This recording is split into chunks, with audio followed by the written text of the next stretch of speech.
Well, everyone, it's time for us to go and take a look at the iPhone 16 Pro and compare it against the iPhone 13 Pro and see which particular phone is a better one for you. Now, I would probably tell you the iPhone 16 Pro is definitely the better iPhone here, but I love the 13 Pro. I still think this is a very, very good iPhone for sure. And you can't really go wrong with even keeping the 13 Pro still for like another year. But if you have all the money, go for the 16 Pro. And if at any point you want to go and buy the 16 Pro or 13 Pro or any iPhone in between, I'll leave both these phones linked down in the description. You can get them from there and you can help support the channel at the exact same time. Now, starting off with the outside of both, the iPhone 13 Pro on the front of this particular device is basically giving you a 6.1-inch Super Retina XDR OLED display. Now, there's a couple of things I like about this panel. One, it's a good size, right? It looks very, very nice. But also, it's giving you a 120 hertz display. I don't know why I have so many apps here. It's giving you a 120 hertz display, which is really, really nice. And for a phone that came out back in 2021, this phone is approaching 3 years old. I mean, this phone has a 120 hertz display. My iPhone 16 that I have right here does not even have a 120 hertz display. So it's pretty crazy that that's even kind of the case here. So I will definitely tell you with something like the iPhone, 13 Pro, I still think this display looks great. You have the notch up top, but it's still a good looking phone. The iPhone 16 Pro, on the other hand, this phone is definitely giving you a better display. It's 6.3 inches now, so it is slightly bigger. It's still a Super Retina LTPO OLED display. It still looks nice. It's a very good looking panel. You're getting the dynamic island at the very top too. So these things are very cool, crucial things that you're getting inside of a phone like this. So definitely I will tell you with something like the iPhone 13 Pro and the 16 Pro, although the 16 Pro is better, the 13 Pro definitely is still good, but the 16 Pro also is giving you a brighter display as well. So keep that in mind. One interesting thing, actually some big changes here for the most part on the exterior. So for one, you're now removing the reflective side from the 13 Pros and getting this or standard side that you're getting, kind of similar to the 16s or the 13s at that time. So it's kind of interesting. You're now going from this ringer switch to this action button, so that in and of itself is another big change. At the top, not much else is different. On the bottom, you are now going from Lightning to USB-C on the 16 Pro. USB-C is 20 times better than Lightning, so I'm very happy and excited that we have Lightning, or that we have USB-C now. But if you're still okay with Lightning, then Lightning should be okay. It shouldn't be that big of a deal for some people. On the side, you're now getting this camera button on the side of the iPhone 16 Pro as well. So that is also another very big change. I'll say the camera button's not that big of a deal. The USB-C thing, though, I will say that's a pretty big deal in and of itself. On the backside, you are getting frosted glass backs on both these phones, which again is very nice to have. You're getting triple camera setups on both. You're getting your LiDAR sensors on both as well, which are really, really nice, cool little things to have on both these types of phones. You're also getting, MagSafe capability here. You're getting wireless charging on both. So nothing super complicated or super crazy that we haven't seen before, but it's still some really cool stuff that I like on both these phones. So I definitely would tell you on the exterior, the way both these phones kind of hold up from there, I will say the iPhone 16 Pro is probably the better feeling, better built phone for the most part, but the 13 Pro really isn't that far behind, as you can probably tell. I still think a phone like the 13 Pro still looks very good, at least from the front side. You probably can't even tell that big of a difference. Honestly, even from the front side, you probably couldn't tell too many differences as far as the notch goes. Now, in terms of which phone is going to last longer, this is another advantage for the 16 Pro. The 13 Pro is probably going to be lasting for like another couple of years. I would say it's probably has like another 3 years up its sleeves. I feel like this phone could last even longer than that, but probably Apple's going to probably limit it. Probably it's like another 3 versions of iOS, so maybe it'll last till like iOS 21. So this one's still supported with software, you're good to go. The 16 Pro has the higher likelihood of basically lasting for a longer period of time.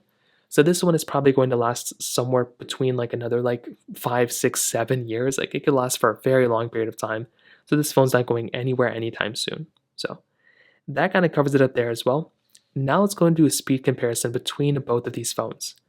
Now the iPhone 16 Pro is giving you that Apple A18 Pro chips inside with 8 gigabytes of RAM, but the iPhone 13 Pro is giving you the Apple A15 chipset inside of it with 6 gigabytes of RAM. So let's go see which one's a faster phone between both.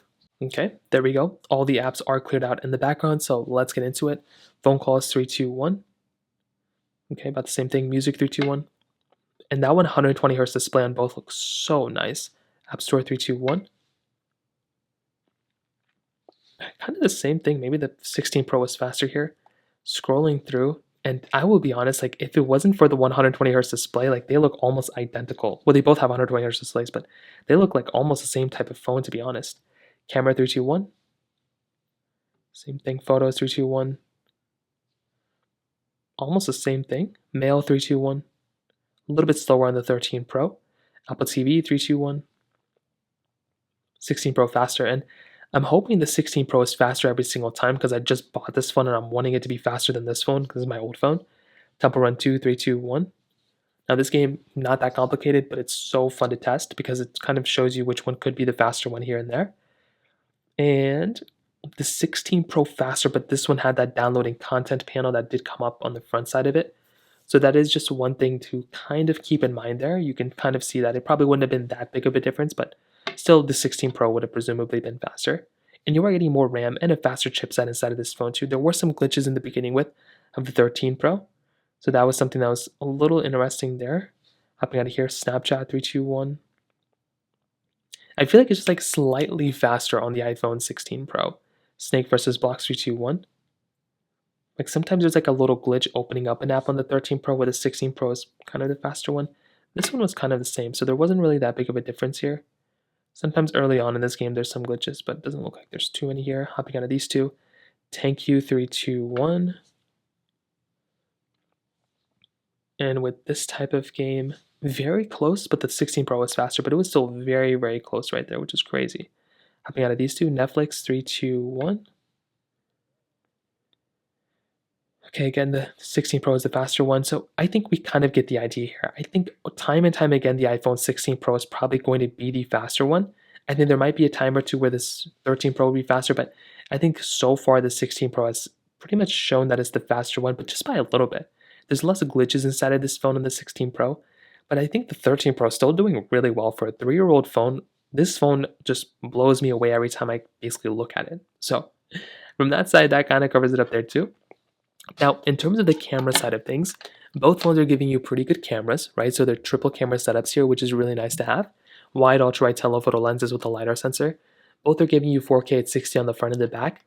The iPhone 16 Pro is giving you 4K at 120 frames per second, which is a really nice touch. And having that type of capability is actually really cool.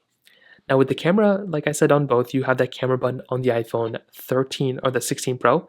Unfortunately, the 13 Pro does not have that type of camera lens, which is good and bad. It depends on which way you look at it. Now, I probably would not use that camera button that much, but it's still a nice feature. So the 13 Pro on my right, you can see that the feature set on the iPhone 16 Pro, we have 25x zoom. With the iPhone 13 Pro, we have 15x zoom. So you can zoom in significantly more inside of the iPhone 16 Pro than the iPhone 13 Pro. You're still maintaining things like portrait mode. You're now getting this new spatial mode inside of your iPhone 16 Pro that the 13 Pro did not have. You're still maintaining things like cinematic mode on both these phones, which is really, really nice. But you do have that camera button there, which is really nice to kind of mess with. It's a kind of a cool thing. You have slow mode, time lapse, but having that additional 4K at 120 frames on the iPhone 16 Pro is a really nice thing to have. If you're somebody who likes taking lots of photos and videos, you're probably going to be getting an overall better experience inside of something like the iPhone 16 Pro than from something like the iPhone 13 Pro when it comes down to it. So I will tell you, okay, there is a really big reason why you could go from the iPhone 13 Pro to the 16 Pro, right? You're getting a brighter display, better build quality, better cameras, the camera button, USB Type-C, faster performing phone, longer lasting phone here too. This is a very good phone. This is a phone that I'd probably recommend a lot of people to go and upgrade to. The only thing is that it's $1,000, and I will tell you, for the iPhone 13 Pro, it's held up very well. I knew this phone was going to hold up well anyway. This is a very good phone. It's still holding up very well on iOS 18. You're still getting very good build quality on the iPhone 13 Pro. Really, really good cameras. Really good build. Still a very fast phone. And this phone's still supported with software and a beautiful display still. This is a very nice phone. And I'd probably recommend the vast majority of people, if you want a good budget iPhone Pro model, this is it. This is the best Pro iPhone you can buy for the price tag. And I think I would recommend people to buy the iPhone 13 Pro. Quite hard. Like I would say, definitely go for this phone. I think it's a really good phone for like a $400 or $500 phone. This is a very solid option. If you have more money, go for the iPhone 16 Pro. So that kind of covers it up there. If you have any other thoughts or questions, please let me know in the comment section below. Hit the like button, that would mean so much, but definitely hit that subscribe button. More importantly than everything else, I love every single one of you guys. Hopefully I'll catch you guys in the next video. Peace out till then.